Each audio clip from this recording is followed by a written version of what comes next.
네, 안녕하십니까. 상위 1%의 비밀 김종윤 국어입니다.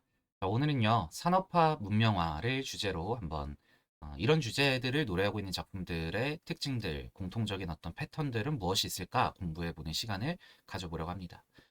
산업화나 문명화나 뭐 기계화나 뭐 정의상의 뭐 구체적으로 들어가면 조금씩 차이가 있을지 모르겠지만 뭐 일반적으로 우리가 다 같은 의미로 사용하는 표현들 아니겠습니까? 그죠? 산업화, 문명화, 기계화.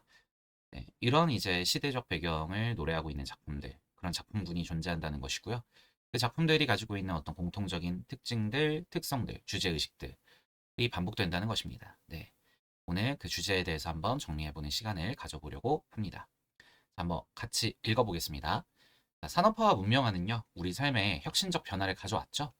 그래서 농업에서 공업으로의 전환, 이게 산업혁명 아니겠습니까?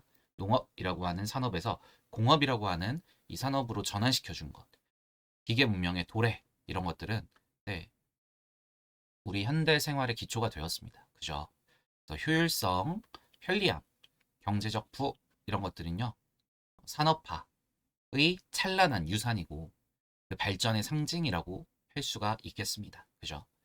그러나 네, 여기까지는 이제 산업화, 문명화, 기계화의 어떤 장점들, 우리 현대 인류에게 가져다 준 선물 같은 것들이었다면요. 어두운 면도 분명히 있을 겁니다. 바로 개인화죠. 그리고 파편합니다. 인간 소외 현상을 일컫는 말입니다. 개인화는 아시죠? 우리 공동체주의가 조금씩 파괴되면서 이제 개인주의, 모든 사람들이 파편처럼 쪼개지고 한 군데에 뭉치지 못하는 그런 현상들입니다. 그로 인해 인간 소외 현상, 그죠? 어, 분명히 함께 연결되어 살아가는 것 같지만 사실은 진정한 소통과 교류가 불가능한 사회. 이런 것들이 바로 이 현대화, 산업화의 특징이라고 할 수가 있겠습니다. 우리가 초연결 사회 이런 이야기들도 하죠. 정말 옛날에는 친구하고 연락하는 것도 쉽지 않았습니다. 선생님 학창 시절만 해도 문자 정도? 근데 문자도 이제 R이라고 하는 게 있어야 요금제예요. 친구들에게 이제 보낼 수 있었고 뭐 초등학교 때, 중학교 때는 휴대폰 있는 친구들이 거의 드물었죠. 친구하고 연락하려면은 뭐 친구 집에 직접 전화를 한다거나 뭐 버디버디 같은 걸로 뭐 싸이월드 같은 걸로 연락을 한다거나 하는 게 전부였습니다. 근데 이제 21세기 사회는 SNS라고 하는 것의 등장으로 인해 말 그대로 초연결, 어, 정말 연결이 정말 너무 많이 되어 있는, 초월되어 있는 그런 사회가 도래를 하게 되었죠. 그러나 이제 재밌는 건 초연결 사회라고 하면 정말 사람들이 내가 지금 사람들과 연결되어 있어라고 하는 어떤 끈끈한 유대감과 그런 유대의식을 느껴야 되는데 그렇지가 않다는 겁니다. 희한하게 사람들은 점점 개인화되고 파편화되고 소외 현상을 느끼면서 우울감에 빠지게 된다는 거죠. 네, 이런 것들을 노래하고 있는 작품군들이 분명히 있습니다. 그래서 공동체적 가치와 인간적인 온기가 사라진 삭막한 개인 중심의 시대가 시작되었습니다. 게다가 빠르게 변화하는 산업화의 흐름에 적응하지 못하고 잊혀져간 수많은 사람들이 있죠. 네, 문학은 바로 이런 소외된 사람들에 집중하는 경향이 있습니다. 그들의 고통과 아픔에 집중할 수밖에 없죠. 문학이라고 하는 게 기본적으로 그런 거잖아요.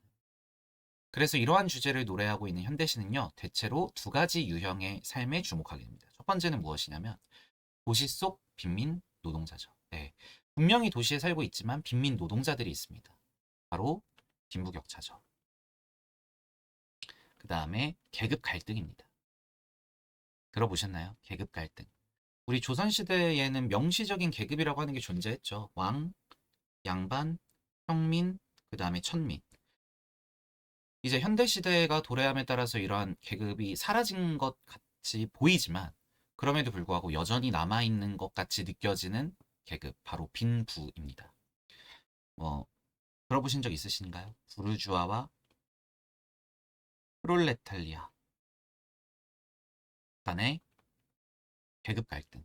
마르크스라고 하는 이제 철학자가 이야기했던 이론이죠. 그래서 부르주아는 이제 신흥 부유층 세력을 이야기하는 것이고 뭐 공장주라든지 CEO라든지 프롤레탈리아는 그 밑에서 이제 노동을 제공해야 하는 노동자들을 이야기하는 것입니다.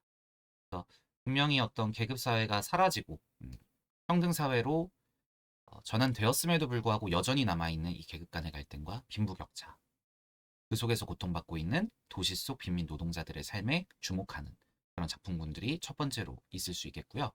두 번째로는요, 농촌 속에서 몰락한 농민들입니다. 이 사람들은 특별히 이 산업의 변화, 우리 이 산업의 혁명 속에서 어찌 보면 도태된 사람들이죠. 배운 게 없습니다. 그죠? 기술, 과학, 뭐 반도체 배우지 못했어요. 농업이라고 하는 것들을 하고 살지만 이제는 그 농업이라고 하는 산업이 더 이상 자신의 어떤 안정적인 생활과 또 가족들을 부양해야 하는 것들, 이런 것들을 책임져 줄 수가 없게 됐습니다. 이러한 두 가지 유형의 사람들을 주목하는 작품들이 굉장히 많이 있을 수밖에 없겠죠. 네. 첫 번째가 바로 도시 속 빈민 노동자들에 대해서 선생님이 조금 더 구체적으로 서술해 놓았습니다. 도시에 산다고 다 부자가 아닙니다. 빈부격차는 날로 심화되었고요.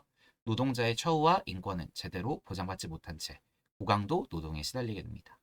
남성들은 보통 공장이라든지 공사판, 현장업이라고 하죠. 그런 노동을 제공하게 되고요. 여성들은 미싱 공장, 들어보신 적 있으세요? 미싱 공장. 그 드라마 폭삭 소가수다를 보면은 이제 아이유가 고등학교를 중퇴하게 되고 그 가족들에 의해 이제 이 미싱 공장에 가게 될 어떤 위험에 처하게 되죠. 그러니까 여자들은 공부할 필요 없다. 그냥 미싱 공장 가서 다다다다닥 재봉틀로 옷 만들고 그 바늘을 이렇게 실을 박는 그 일을 통해서 가게에 도움이 되게끔 하는 뭐 그런 어떤 일종의 사회 문화적 현상이라고 볼 수 있겠죠. 네. 그래서 하루 종일 일하여도 빈곤에서 벗어나기가 어렵습니다. 이게 이제 말하자면 우리가 사회 구조적 모순이다 이런 이야기 하죠. 그러니까 사회 구조적, 즉 시스템적으로 이미 문제가 존재한다는 거예요. 24시간 열심히 노동을 해도 이 빈부격차를 해소하거나 가난함에서 벗어날 수 없는 구조적인 문제. 이 모순 속에서 남성과 여성들이 고통받고 있다 하는 것이죠. 어린이들도 마찬가지고요.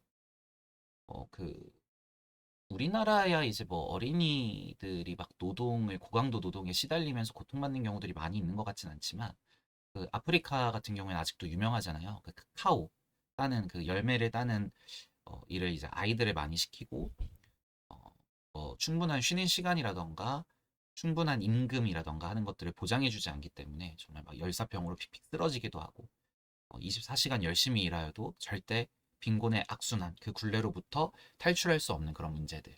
네, 이런 것들에 집중하고 있는 작품들입니다. 이들은 보통 판잣집에 살고 있죠. 그죠? 판잣집이나 달동네. 달동네는 이제 한참 그 높은 언덕을 올라가야만 이제 집에 도착할 수 있는 거죠. 그래서 뭐 당연히 학교 등하교하기도 어려울 것이고요. 버스도 안 올라갈 것이고요. 그죠? 뭐 올라가고 내려가고 하다가 뭐 다치기도 쉬울 거고요. 예, 이런 판잣집이나 달동네 같은 열악한 주거 환경에서 살아가며 점점 더 네, 고립되고 소외갔던 네, 도시 속 빈민 노동자들의 삶에 집중하는 그런 작품들입니다. 자, 두 번째로요. 농촌입니다. 네, 도시도 했고 농촌도 있겠죠. 기계화와 산업화의 영향으로 전통적인 농업 구조가 흔들리게 됩니다. 농민들은 무리한 영농 기계화, 트랙터라든지 이런 기계화 어떤 정책으로 인해서 빚더미에 앉아버리는 거죠. 무리한 대출 같은 것들을 받았다가 받지 못하는 거죠. 그리고 지주와 마름의 착취에 시달리기도 하겠죠. 네. 마름이 뭔지 아세요? 지주하고 소장농 중간에서 관리하는 사람들을 우리 마름이라고 합니다. 일반적으로 이제 지주는 땅의 주인인데 소설이나 시 속에서 잘 안 나타나요. 뭔가 뒤에 빠져 있습니다. 그리고 실제로 이제 빌런으로 나오는 그 빌런의 역할을 수행하는 사람들이 마름인 경우들이 대다수죠. 정부의 수매 정책이나 어떤 곡물 가격의 변동, 정부의 잘못된 정책이라는 거죠. 생존의 위기에 내몰리며 터전을 잃고 다른 곳으로 떠밀려 나가는 경우들이 많았습니다. 터전을 잃고 다른 곳으로 떠밀려 나갔다는 건 이제 가족들이 야간 도주를 해버리는 거죠. 빚을 갚을 수가 없으니까. 그런 이제 작품들이 또 굉장히 많이 있습니다. 그래서 도시라는 공간적 배경이든 농촌이라는 공간적 배경이든 관계없이 이 산업화, 문명화, 도시화, 기계화의 어떤 단점들 그리고 그로 인해 고통받고 있고 핍박받고 있는 국민들의 모습에 주목하고 있는 그런 작품군이 형성되어 있다라고 보시면 될 것 같고요. 특별히 이 농촌 같은 경우에는 여러분 아시죠? 고령화. 이 이제 또 사회 현상과 맞물려서 젊은 사람들은 다 떠나갑니다. 늙은 사람들, 늙은 사람들만 모여서 생기를 잃어가고 있는, 그죠? 근데 이제 농업이라고 하는 것은 어쨌든 국가 기반 사업 중에 하나잖아요. 흔한 어떤 기반으로서 이 산업군이 토대를 만들어줘야 하는 것인데 이제 뭐 더 이상 그런 생명을 다루거나 어떤 식물이나 동물의 어떤 그런 뭐라고 해야 될까요? 그런 것들을 기르는 거에 이제 관심이 없는 어떤 세태 이런 것들에 대해서 이야기를 하고 있다는 겁니다. 네, 문학은 이러한 사람들의 목소리를 수면 위로 끌어올리며 그들의 삶을 조명하고 묘사합니다. 작품은 네, 죄송합니다. 그 뒤에는 그냥 읽어보시면 되겠습니다. 뭐 당연한 얘기고요. 그래서 이제 필수 작품들 선생님이 몇 가지 정리해놨습니다. 그래서 이제 다음 강의부터 한 작품씩 선생님하고 공부를 하게 될 거고요. 오늘은 이제 이 작품들을 공부하기 전에 이런 주제의식에 대한 배경 지식, 스키마를 먼저 가지고 이 이제 토대 위에서 그러니까 이 체계가 머릿속에 어느 정도 잡혀 있어야 됩니다. 그러면 이 주제들을 노래하고 있는 작품들이 나왔을 때 뻔하거든요. 예, 뻔할 뻔자. 맨날 반복되고 그죠? 존재하는 패턴들이 한눈에 보이기가 쉽다는 겁니다. 그래서 먼저 선생님이 이렇게 설명해줬던 오늘 내용들을 잘 한번 기억해 보시고요. 이 내용들이 이제 오늘부터 우리가 공부해 나갈 작품 속에 어떻게 드러나고 등장하고 있는지 한번 파악해 봐야 되겠다. 라는 의도와 전략을 가지고 선생님 수업을 들어 나가시면 좋을 것 같습니다. 네, 우선 오늘 강의는 여기에서 마무리하도록 하겠습니다. 고생하셨습니다.